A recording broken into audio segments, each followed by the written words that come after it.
wattaquni ya ulil albab. Barakallahu. Allahu akbar. Allahu akbar. Allahu akbar. Masyaallah muslimin jamaah salat Idul Adha yang dirahmati oleh Allah Subhanahu wa taala. Ungkapan rasa syukur sudah seharusnya kita ungkapkan. Alhamdulillah pada sampai dengan saat ini kita masih mendapatkan kepercayaan dari Allah Subhanahu wa taala. Tetap bisa menikmati karunia Allah, tetap dapat menginjakkan kaki kita di atas buminya. Apabila di saat ini kita masih diberikannya kesempatan untuk bertemu dengan hari raya Idul Adha 1442 Hijriah pada tahun ini. Mudah-mudahan semua ini mampu menjadikan motivasi kita untuk meningkatkan dan memperkuat keimanan dan ketakwaan kita kepada Allah Subhanahu wa taala. Di mana saat ini kita berada di salah satu hari raya umat Islam, yaitu Idul Adha, hari di mana kita disyariatkan untuk berkurban. Salawat dan berangkaikan salam Rasulullah kita hadiahkan kepada junjungan alam Nabi besar Muhammad sallallahu alaihi wasallam, para sahabat, para keluarga, dan para tabi'in. Dan mudah-mudahan dengan niat yang ikhlas kita mengucapkan Allahumma sholli ala sayyidina Muhammad wa ala ali sayyidina Muhammad di dalam hati kita. Mudah-mudahan kita mendapatkan syafaatnya di yaumil akhir. Amin amin ya rabbal alamin. Jamaah salat Idul Adha yang dirahmati oleh Allah Subhanahu wa taala, yang mana pada pagi yang mulia ini dan yang pagi yang berbahagia ini, yaitu berhaji dan berkurban.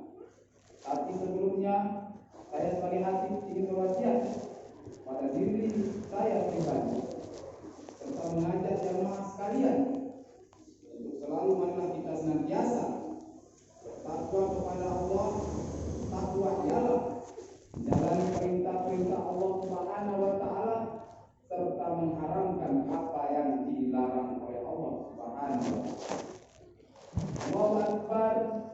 Allahu akbar. Allahu akbar walillahil hamd.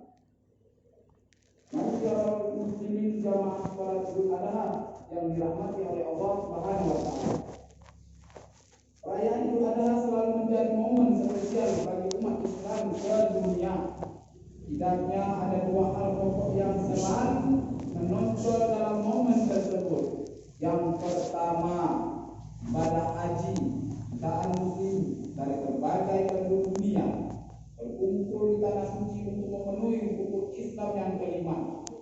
Yang kedua ialah pelaksanaan kurban atau penyembelihan sejumlah binatang ternak.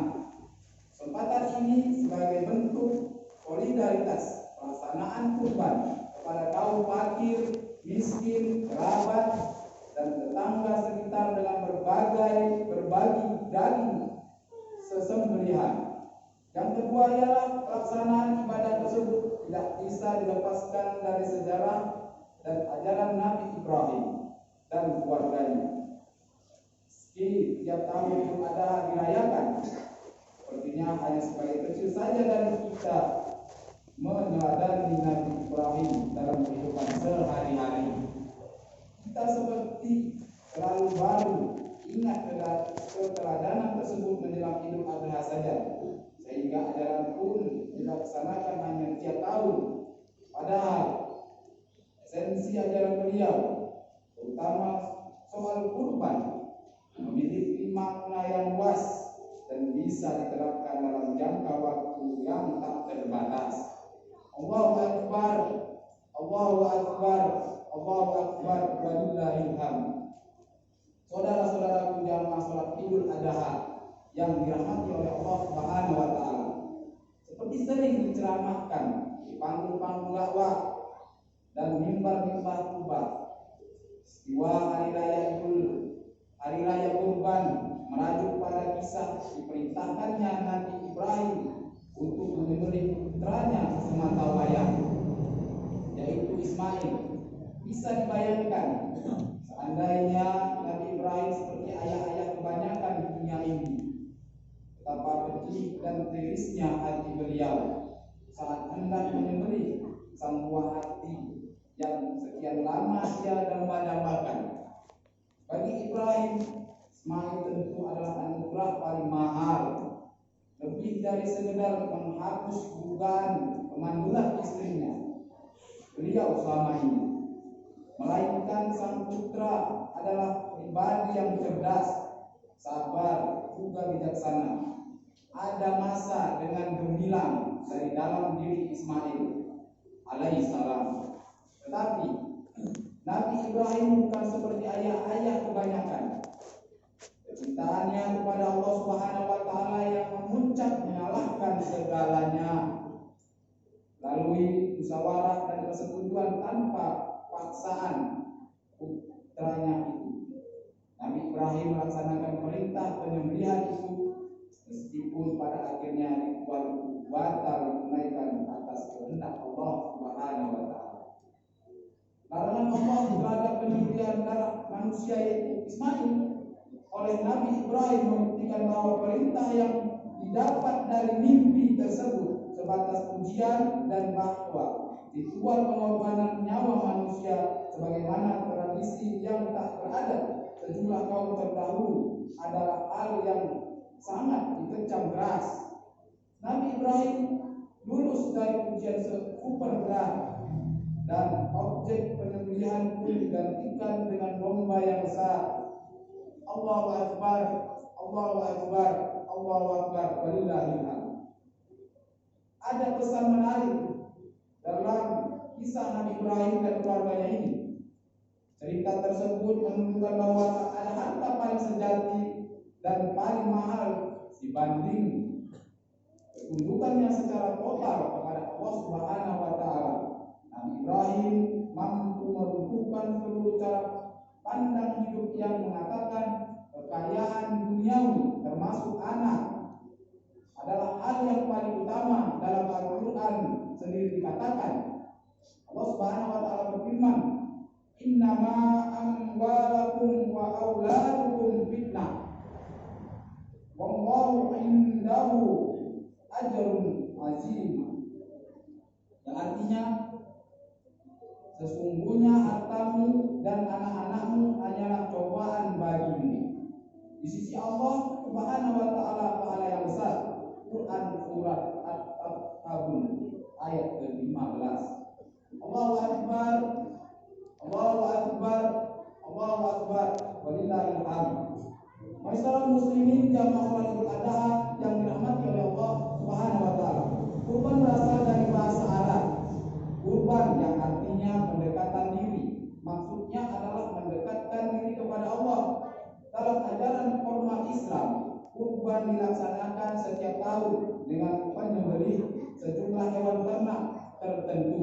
Oleh karenanya, kurban berhubungan erat dengan korban dalam bahasa Indonesia, sebab seorang pelaksana kurban tengah mengorbankan sebagian hartanya berupa hewan ternak untuk dibagikan kepada sesama. Nabi Ibrahim yang menjadi teladan dalam ritual tahunan tersebut mengajarkan bahwa seorang hamba janganlah tertipu daya dengan kekayaan yang sifatnya sesaat saja. Ada kehidupan yang lebih hakiki dan perlu diperjuangkan ketimbang kehidupan dunia yang fana ini. Karena itu, mengorbankan sebagian harta lillahi ta'ala tidak akan ada ruginya. Sikap semacam inilah yang ditunjukkan Nabi Ibrahim dan juga diikuti putranya yaitu Ismail yang begitu patuh dan soleh. Dengan bahasa lain, pengorbanan adalah bentuk cara pandang manusia yang jauh ke depan menuju kehidupan bahagia di akhirat kelak secara abadi. Allah Subhanahu wa taala berfirman, "Wa mal hayatud dunya illa la'ibu wa walad darul akhiratu khairu lil ladzina yattaqun afala ta'qilun." Artinya, sungguhnya kehidupan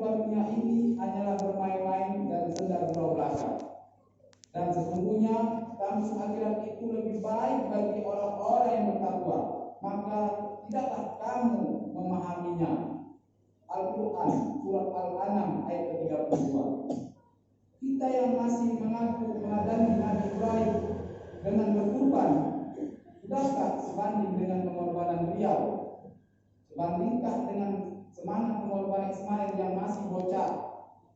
Sebandingkah dengan semangat pengorbanan istri beliau, Siti Hajar? Jamaah sholat Aidil Adha yang dirahmati oleh Allah Subhanahu wa taala, untuk membeli hewan kurban saja kita kadang masih bersiasat untuk mendapatkan harga paling murah.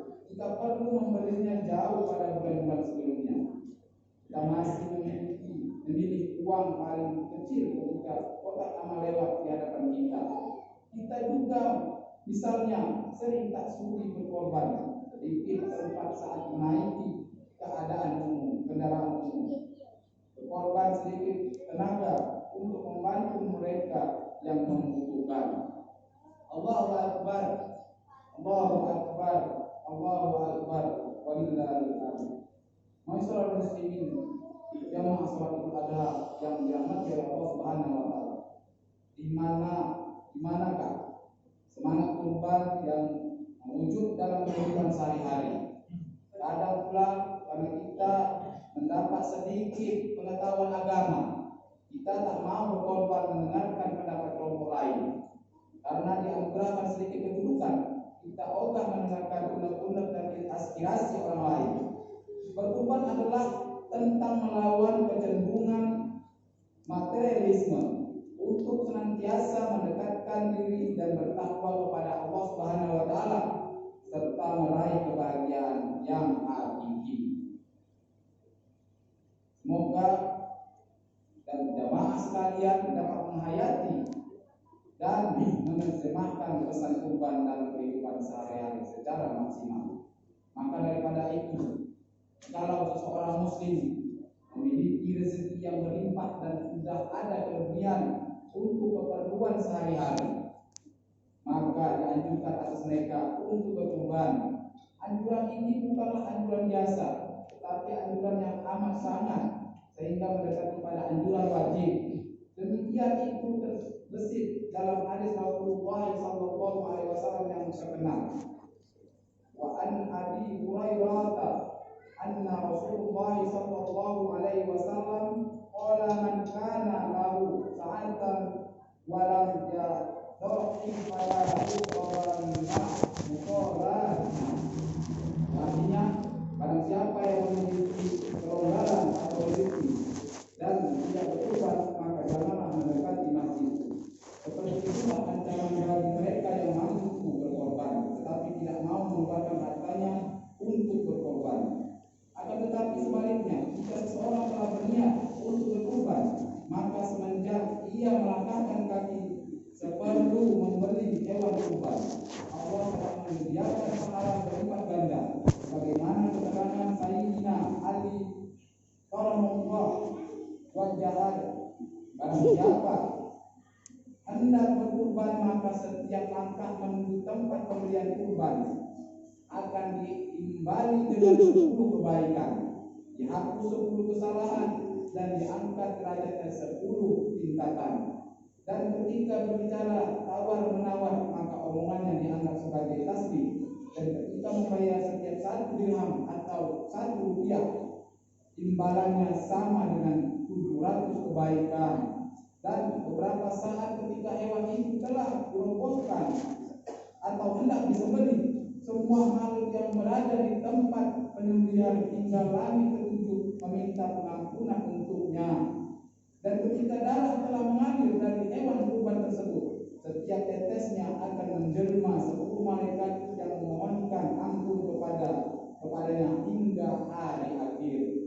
Dan ketika daging itu dibagi-bagikan, maka setiap 1 suapan daging yang dimakan orang setimpal dengan memerdekakan 1 budak dari keturunan Nabi Ismail.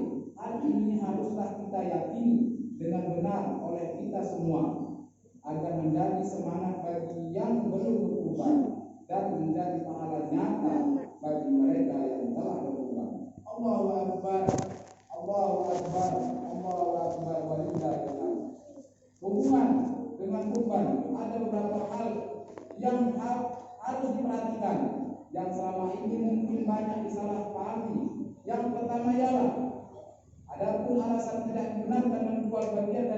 kurban, entah itu kulit, kepala ataupun tanduk hewan kurban, walaupun dengan tujuan membiayai proses pemotongan. Sungguh ini tidak dibenarkan, karena semua yang terdapat dalam hewan kurban adalah milik Allah Subhanahu wa Ta'ala. Semua yang terdapat dalam hewan kurban adalah benda sedekah yang harus dibagi-bagikan dan dinikmati oleh sesama. Tidak ada yang diperjualbelikan atau ditukar-gulikan dengan benda lain. Andaikan memang proses pemotongan itu membutuhkan biaya, hendaknya biaya itu diminta tersendiri, tidak diambil dari hewan kurban. Yang kedua, hendaklah orang yang berkurban merasakan sebagian dari kurbannya, sebagaimana Rasulullah SAW memakan sebagian dari kurban yang disembelihnya, kecuali bila kurban itu telah dinajah sebelumnya, maka tidak dibolehkan memakan dagingnya hewan kurbannya. Yang ketiga ialah setelah berkurban disembelih disunahkan bagi orang yang berkurban menjalankan sholat 2 rakaat dan setelahnya berdoa yang maksudnya ialah, ya Allah, bahwa sholatku, ibadahku, hidupku dan matiku adalah milikmu dan tidak ada yang bersekutu denganmu. Ya Allah, semoga kami diberikan panjang umur hingga menikmati kembali Idul Adha tahun yang akan datang dengan penuh ketaatan dan rezeki yang makin berkah. Semoga orang-orang muslim yang hari ini berkurban benar-benar berkurban untukmu, tidak karena yang lain, sehingga mereka akan dapat berkurban kembali tahun datang. Begitu pula semoga kaum muslimin yang tahun ini belum mampu berkurban diberikan Allah kemampuan berkorban tahun mendatang. Semoga kita semua mendengarkan panggilan berziarah ke Baitullah dan makam Rasulullah SAW dan mendapatkan syafaat di hari akhir nanti. Demikianlah doa itu dipanjatkan dengan sesama dan diakhiri dengan permohonan untuk pergi haji, karena berhaji merupakan ibadah penerimaan bagi orang-orang muslim. Allahu Akbar, Allahu Akbar, Allahu Akbar, walillahil hamd. Jamaah Idul Adha yang berbahagia, haji merupakan salah satu ibadah yang syarat dengan simbol dan perlambangan. Oleh karena itu, jikalau ibadah haji dilaksanakan tanpa mengerti makna yang tersimpan di dalamnya, sangatlah percuma, karena yang sedemikian itu hanya menyisakan kelelahan belaka, kelelahan yang kerontang tanpa kesadaran. Meskipun saat ini kita berada di sini, jauh dari tanah haram, tidak berarti kita tidak bisa meladani Nabi Ibrahim, karena keteladanan itu tidaklah bersifat fisik, namun sejatinya keteladanan itu berada di dalam semangat yang tidak mengenal batas ruang dan waktu. Keteladanan atas ibadah haji dapat kita terapkan dalam kehidupan sehari-hari ketika kita berinteraksi dengan tetangga, teman, saudara, dan umat manusia pada umumnya. Hadirin jamaah salat Idul Adha yang dirahmati oleh Allah Subhanahu wa Ta'ala. Mudah-mudahan cukuplah sedemikian khutbah singkat pada tahun hari ini dan pada ini. Mudah-mudahan dapat manfaatnya bagi kita sekarang. Mudah-mudahan Allah Subhanahu wa Ta'ala memberikan kepada kita semua kesehatan dan juga rezeki yang berlimpah, sehingga kita terus dapat berkurban setiap tahunnya. Amin amin ya rabbal alamin. Barakallahu wa lakum fil Qur'anil azim wa nafa'ani wa iyyakum bihi min al-ayati wa dzikril hakim. Taqabbalallahu minni wa minkum tilawatahu innahu was-sami'ul 'alim.